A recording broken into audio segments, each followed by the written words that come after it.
എൻ്റെ പേര് ലിജിമോള്. ഞാൻ ഏറ്റുമാനൂരിൽ നിന്ന് വരുന്ന. ഞാൻ പാട്നയിലാണ് ജോലി ചെയ്യുന്നത് നേഴ്സായിട്ട്. 10 വർഷമായിട്ട് കുട്ടികളൊന്നും ആയില്ലായിരുന്നു.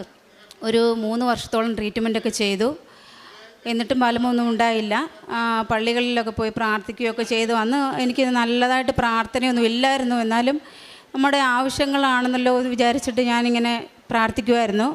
പിന്നെ ഞാൻ ജോലി ചെയ്തുകൊണ്ടിരുന്ന സമയത്ത് എൻ്റെ ഒരു കസിന് എന്നോട് കൃപാസന മാതാവിനെക്കുറിച്ച് ഇങ്ങനെ പറയുകയുണ്ടായി. അപ്പം എനിക്ക് അവിടെ നിന്ന് ഇങ്ങോട്ട് വരാൻ പറ്റാത്ത ഒരു അവസ്ഥയായതുകൊണ്ട് ഞാൻ ഓൺലൈൻ ഉടമ്പടി എടുത്ത്. അത് എടുക്കാൻ നേരത്തൊക്കെ എനിക്ക് ഭയങ്കര ബുദ്ധിമുട്ടായിരുന്നു. നോക്കിയിട്ട് ഫോണിനകത്ത് നോക്കിയിട്ടൊന്നും മനസ്സിലായില്ല. അപ്പം പിന്നെ ഒരു ദിവസം രാത്രിയിലിരുന്ന് ഇങ്ങനെ കുറച്ച് നേരം കുത്തി ഇരുന്ന് നോക്കിയിട്ട് എനിക്ക് കിട്ടി. അപ്പോൾ എനിക്കൊരു വലിയൊരു സന്തോഷമായി. ഞാനിപ്പോൾ 6 കാര്യങ്ങളും വെച്ചത് ഈ ഒരൊറ്റ കാര്യമാണ്. എനിക്ക് ഒരു പെൺകുഞ്ഞിനെ വേണമെന്നായിരുന്നു പറഞ്ഞത്. അതിനു വേണ്ടിയിലാണ് ഞാൻ ഈ 6 കാര്യവും പറഞ്ഞത്. അതിനല്ലാതെ വേറെ എനിക്ക് ഒത്തിരി കാര്യങ്ങളുണ്ട്. എന്നാലും ഞാൻ ഇത് മാത്രമേ വെച്ചുള്ളൂ. കാരണം ആരും കാണാതെയും കണ്ടുകൊണ്ടുമൊക്കെ ഞാൻ ഒത്തിരി സങ്കടപ്പെട്ടിട്ടൊക്കെ ഉണ്ട്. അപ്പോൾ ഞാനിങ്ങനെ 6 കാര്യം വെച്ചതിൽ ഈ ഒരു കൊച്ചിൻ്റെ കാര്യം അത് ഒറ്റ കാര്യം മാത്രമേ ഞാൻ വെച്ചത്.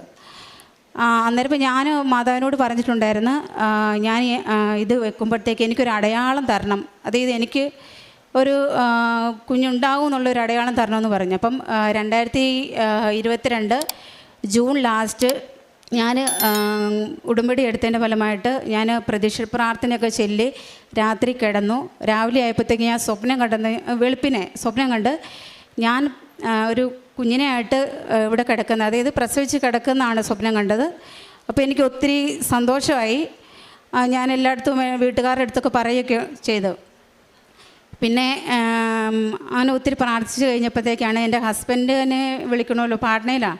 അപ്പം പുള്ളിക്കാരൻ വരാമെന്ന് പറഞ്ഞ് സെപ്റ്റംബർ 9 വന്ന് 2022 സെപ്റ്റംബർ 9 വന്ന് ഒക്ടോബർ ഞാൻ പറഞ്ഞത് 3 മാസത്തിനുള്ളിൽ എനിക്ക് എൻ്റെ കാര്യം സാധിച്ചു തരണം. അതുവരെയൊന്നും ഹസ്ബൻഡ് അവിടെ നിൽക്കത്തൊന്നുമില്ല.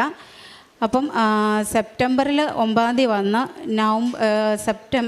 സെപ്റ്റംബർ 9 വന്ന് ഒക്ടോബർ 29 ജപമാല റാലി ആയിരുന്നു ഇവിടെ. അപ്പോൾ ആ സമയത്ത് പ്രഗ്നൻസി കിറ്റൊക്കെ മേടിച്ച് നോക്കാമെന്ന് വിചാരിച്ചു. അപ്പം അന്നേരം എനിക്ക് പറ്റിയില്ല നോക്കാനായിട്ട്. ഞാൻ നവംബർ 1 നോക്കിയപ്പം പോസിറ്റീവാണെന്ന് കാണിച്ചു. ഞാൻ വളരെയധികം സന്തോഷിച്ചു. എൻ്റെ ജീവിതത്തിൽ ഇത്രയും സന്തോഷിച്ച ഒരു ദിവസം ഇല്ലെന്ന് വേണം ഞാൻ പറയാം. ഒത്തിരി സന്തോഷിച്ചു. അതിന് മുന്നേ എൻ്റെ കൂട്ടുകാരി കുവൈറ്റിൽ പോകാനായിട്ട് ഒരു 6 മാസം മുന്നേ എന്നോട് പറഞ്ഞു, കുവൈറ്റിൽ പോകാം, നീ വരുന്നോ, ഇവിടെ നിന്നിട്ട് കാര്യമില്ലെന്ന് പറഞ്ഞു. അപ്പം ഞാൻ പറഞ്ഞു, ഞാനിപ്പോൾ കുവൈറ്റിൽ വരുന്നില്ല, അന്നേരം ഇപ്പം ഞാൻ പ്രസവിച്ച് കിടക്കുമായിരിക്കും, അല്ലെങ്കിൽ എനിക്ക് കുട്ടി ഉണ്ടാകുമെന്ന് ഞാൻ പറഞ്ഞു. പക്ഷേ ഇത്രയും വർഷമായിട്ട് ഞാൻ ആരോടും അങ്ങനെ പറഞ്ഞിട്ടില്ല, ഇങ്ങനെ ഉറപ്പായിട്ട് പറഞ്ഞിട്ടില്ല. പക്ഷേ ഇപ്പം അങ്ങനെ എന്നെ മാതാവ് പറയിപ്പിച്ചതാണെന്നാണ് എൻ്റെ ഒരു വിശ്വാസം. അപ്പം അതുകൊണ്ട് എനിക്ക് ഈ മാതാവ് തന്ന ഈ അനുഗ്രഹത്തിന് 1000 നന്ദി. ഈശോയ്ക്കും മാതാവിന് 1000 നന്ദി അർപ്പിക്കുന്നു.